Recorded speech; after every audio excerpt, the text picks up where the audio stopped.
Coming from someone who's been victim of anxious attachment system for so long, this will change your life.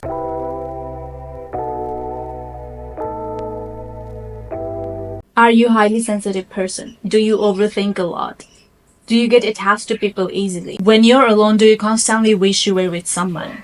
If any of this sounds like you, you might be an anxiously attached person, and this video is especially for you. In this video, we're going to talk about how to build secure relationship with yourself and how to build a strong sense of self-worth so you don't have to suffer through these insecurities. I have been an anxiously attached person for a long time, and I know how even small things have tendency to trigger us. Sometimes the things other people do triggers us so bad it almost feels like life or death situation. Some of the example is if you have experienced a breakup, it feels like your life is over. It feels like you cannot live without them. If you are in relationship, if there is someone attractive near your partner, you get triggered because you get scared that your partner is gonna think they're better than you and he's gonna abandon you. This constant cycle of overthinking and self-doubt eats away at your self-esteem. You begin to believe that you're unworthy and unlovable and you cannot survive without this person.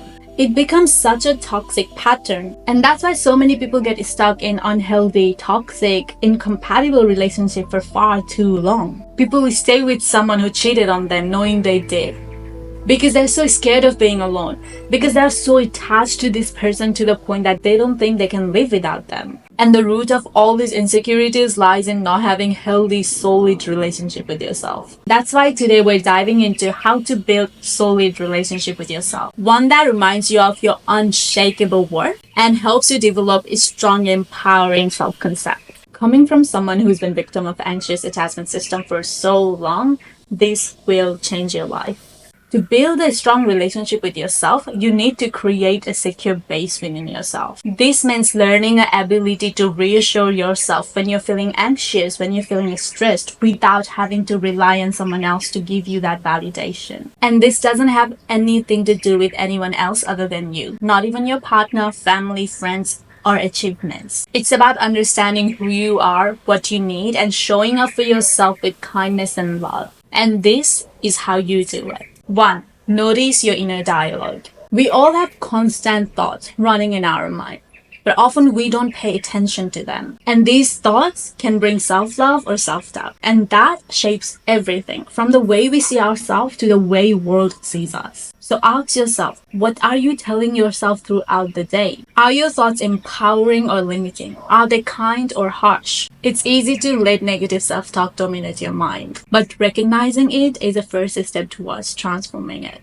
When you catch yourself thinking negatively, pause and reframe it. Instead of thinking I'm not good enough, try I'm doing my best and that's enough. One thing that I realized when I first started doing this is my brain would constantly start sentence with "it's so annoying." No wonder I used to complain so much at that time. So I started reframing it. Every time I catch myself about to say "it's so annoying," I would stop and then instead say "I'm grateful that." This helped me focus on no matter how bad situation might be, there are always things that I can be grateful for, instead of plainly focusing on what's not working. And this one sentence made it so much easier for me to think in positive way. Your inner dialogue is a foundation of your relationship with yourself, and becoming aware of them helps you shift towards more compassionate and affirming thoughts. Imagine two women standing in front of a mirror. Let's say they are twins. When they look in the mirror, one of them has most basic negative self-thought, like "I'm ugly, I'm not smart enough," while other believes she is beautiful and she is smart. Even though both of them look exactly the same and has been given exactly the same education, who do you think is going to experience life more beautifully?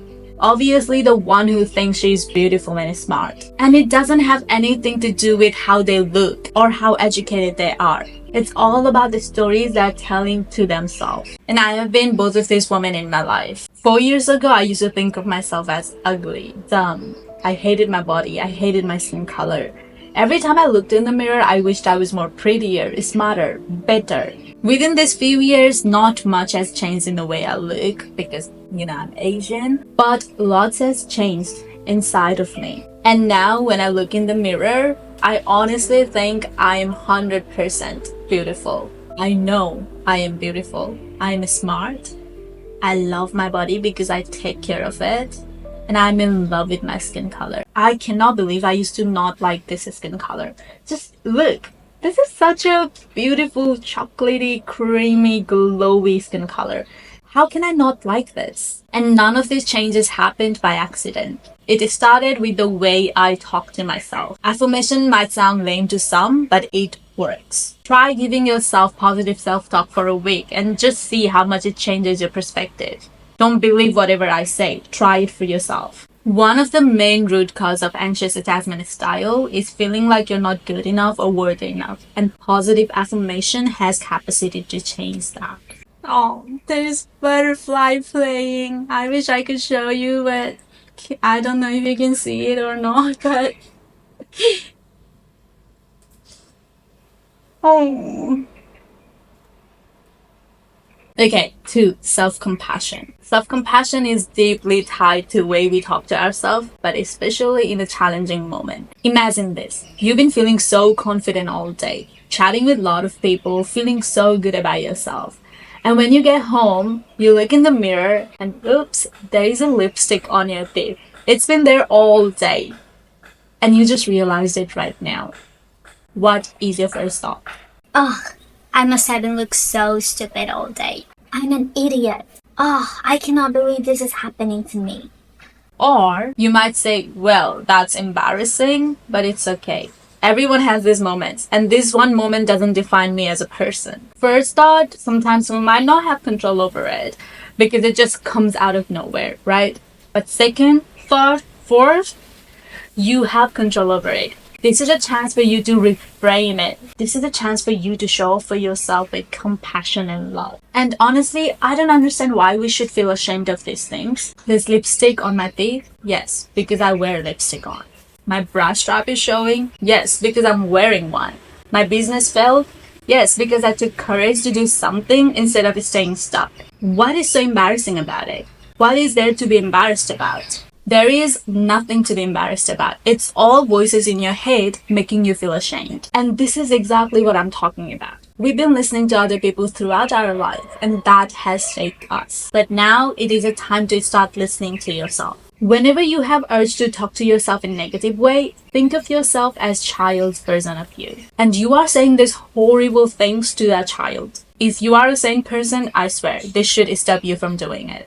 Every one of us has inner child within us. And every time you say something negative to yourself, that inner child gets hurt. And it gets smaller and smaller and smaller until it is completely lost. If you can't seem to feel happy, joyful, playful, you are disconnected with your inner child. Which means you gotta start showing up for yourself with some compassion. Without happy inner child, you cannot live happy life. Another thing is, if you cannot show up for yourself in kind of difficulties, how do you expect other people to do that for you?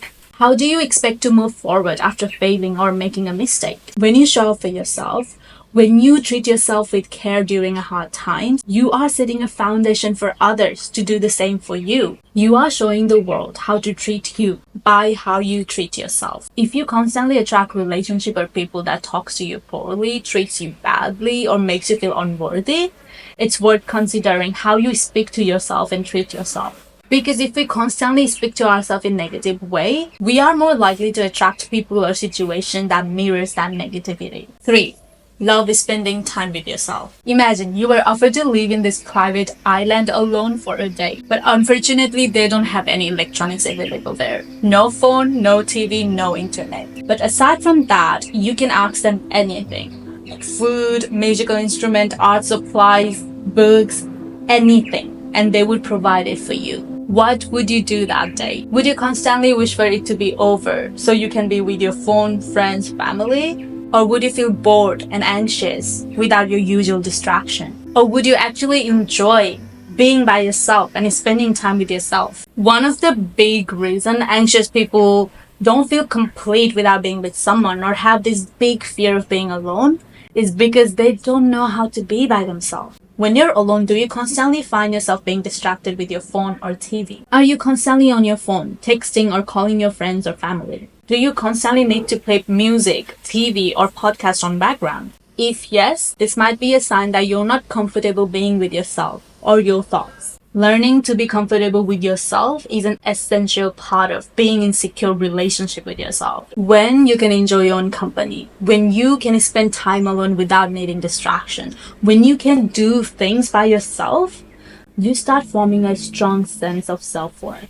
Because you don't need external validation or constant noise to feel fulfilled anymore. If you don't really know what do you enjoy doing alone, then explore things. Try new things. Try new recipe, try new musical instrument, sketch, paint, draw, crochet, hike, start a new self-care routine, journal, meditate. There are hundreds of things that you could do. And learn about yourself. What do you like? What do you don't like? What are your values? This is a great way to learn about yourself and connect with yourself. Think of it like you're dating yourself. When you start dating someone, you're just learning about each other in the beginning. And that's how all relationships start. That's how you start building a strong relationship with each other. And in the same way, you need to start building a strong relationship with yourself as well. And also start going out alone. Start doing things alone. Like go to movies alone, dress up cute and go to fancy restaurant alone, go on solo date, go on solo trip. Refill your car's engine oil by yourself. When you start doing things that you usually wouldn't do by yourself,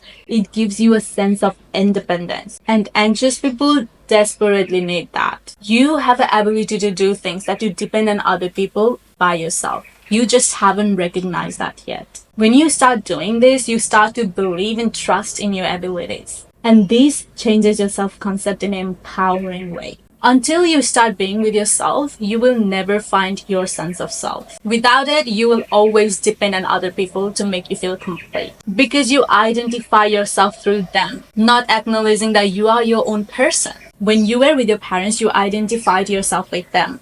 Then you started doing that with your friends. Then you start doing that with your relationship. You never really give yourself a chance to know yourself without other people around you. When you rely on others, you will never feel complete. Because validation from others will never be enough. You start doing extravagant things to please them. Eventually, that person is start to take you for granted. You've trained that person to not appreciate you because you don't appreciate yourself. You try so hard to please them by sacrificing yourself, and they see that. And they mirror the exact treatment you're giving to yourself. You need to understand that you are your own person. No matter how much someone loves you, they can never show up for you the way you can show up for yourself. So start giving yourself what you wish others would give you and make yourself happy.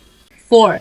Have an opinion. Too often people suppress their opinion or go along with others' view just so they can avoid the conflict or they can fit in.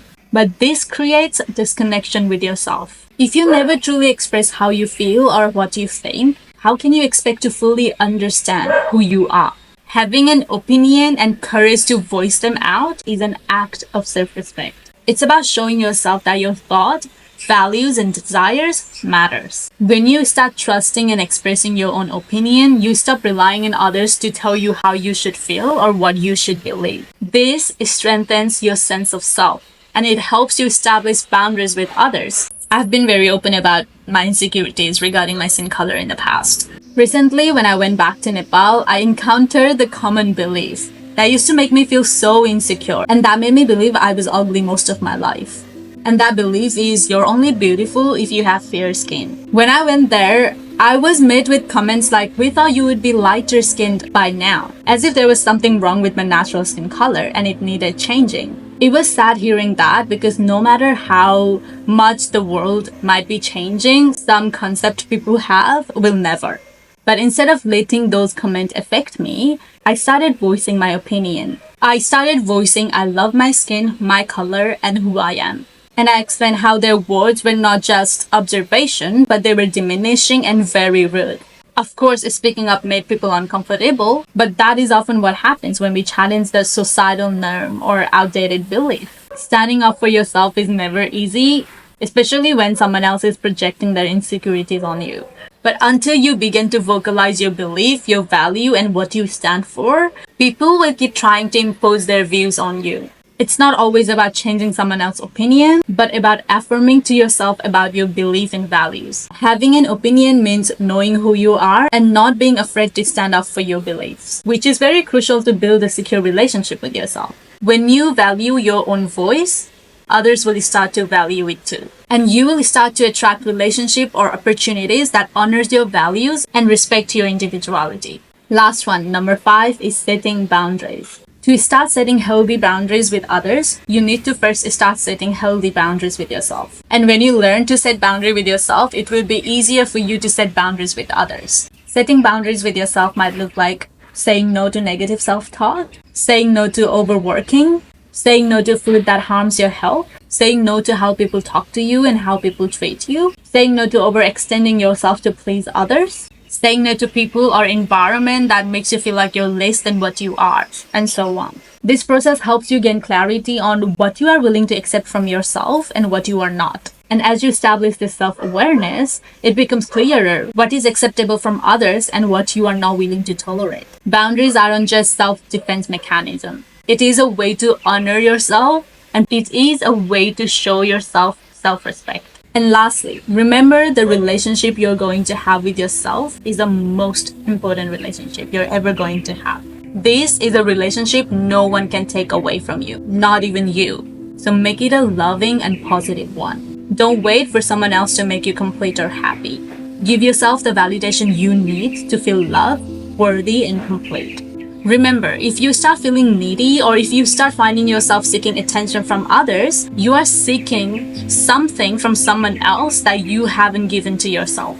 Show up for that part of you. You are worthy as you are, and no one can take that away from you. The more you learn to stand firm in who you are, the more you are going to attract right relationship, opportunities, and experiences in your life. And with that being said, we've come to the end of the video.